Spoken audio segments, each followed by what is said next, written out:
Well guys, it seems someone at Merseyside Police has been giving information to the media after Starmer's press conference yesterday. That actually still needs another video made on it. But first, this from the Telegraph exposes at least some of the possible cover-up and tells me that it's still going on even after he pleaded guilty on Monday. Here the Telegraph writes, the police were gagged from releasing vital information about the scumbag in the wake of the Southport murders, according to sources. Now, I don't give much credit to unnamed sources usually, but in this case, going on record would be a shit show of an idea, so this one could actually be true. Merseyside detectives had wanted to provide details about the killer's background, including his religion and crimes, but were warned not to do so by the Crown Prosecution Service. No, they said he was a Welsh Christian choir boy, remember? They also had been keen to explain more about a terrorist document and batch of ricin found at his home, but were advised against it, police sources have told the Telegraph. So, if this is true, the local old Bill wanted to tell the public as much as they could, likely knowing not doing so would create a shit show as we all see. And in what won't surprise many of you, it seems the CPS stopped them, claiming some bullshit about stopping justice despite independent legal heads calling that pure bullshit. But you don't need to be a top legal mind to know the CPS at some level tried to keep it silent, because they're still fucking doing it.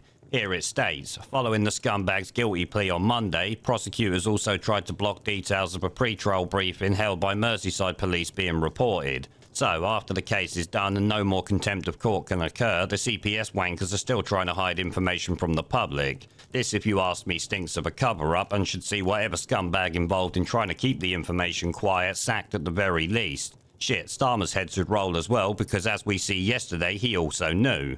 The police and politicians knew the scumbag had terrorist material shortly after the attack, but the public was not told. In fact, we actually need to know the names and involvement of everyone so they can all get a P45 for trying to hide information from the public. You know, the people who pay their fucking wages. And let's not forget, this has also resulted in people causing mayhem and others getting nicked for inaccurate social media posts that it actually turns out were mostly on the money, and certainly not deliberately inaccurate or trying to inflame anything. It goes on. The decision not to be more transparent has been blamed for fueling the riots, and there are growing suspicions that the information was not released in an attempt to ensure community harmony. So let's make sure I've got this one right. The public were labelled extreme far-right thugs, while anyone that walked near a protest was paraded on TV and fast-tracked to prison with no thought for community relations. But because this diverse scumbag is not white and had terror shit, the state kept it quiet for the sake of diversity.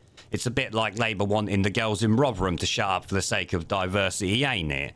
But victims being silenced for criminal third world diversity seems to be a Labour priority going back decades, don't it? And according to the granddad of one of the girls injured, it's also happening here, with them being told to keep quiet despite rumours flying around the town for months before it was released to the public. Which makes me wonder if any part of the state threatened the victims' families into silence. The grandfather did accuse Starmer of trying to cover his own arse, but that doesn't surprise me, as I'm sure it doesn't surprise any of you. What I really want to know is were there any legal threats put against victims' families, because I expect there might be. Now, we did also call for everyone involved in letting this happen and covering it up to be sacked from their jobs, which I would agree with, though I feel a charge of gross misconduct in public office would be better in my mind. Oh, and before I go, in a new update, it seems Starmer and the media should be arrested for crimes against our intelligence, just based on them now trying to swing this into more state control by calling in the Amazon killer. Like the state failing to act on multiple warnings is the internet's and Amazon's fault because he got a knife online.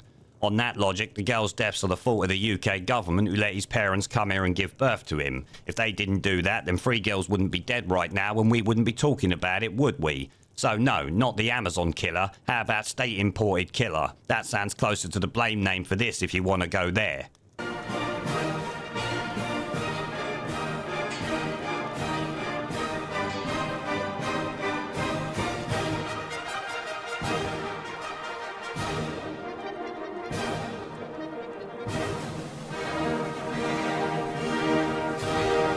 Pandemic